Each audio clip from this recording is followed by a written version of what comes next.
ශ්‍රී ධර්මෝදය මහා පිරිවෙන අද මම ගොඩක් දේවල් ඉගෙන ගත්තා. ජීවිතේ කොච්චර දේවල් ඉගෙන ගන්න පුළුවන්ද කියලා මම අද හොඳට දැනගත්තා.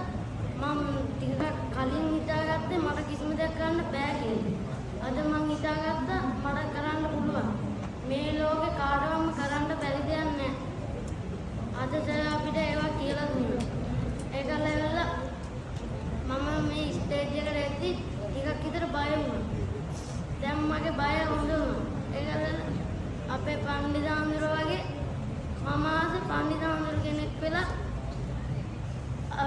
අපි වගේ පොඩි හාමුදුරුවෝලට උගන්වලා ඒ කට්ටියට අපිටත් වඩා දියුණු කරන්න ඒ වගේම මෙතන ඉන්න පොඩි හාමුදුරුවෝලා ඒ විදිහටම ඉගෙනගයි මට හිතෙනවා හරියට සතුටුයි මට අද මේ වගේ ස්ටේජ් එකක කතා කරන්න ලැබුණ එක.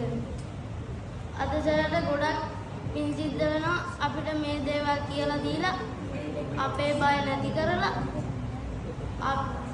අපිව මේ ලෝකේ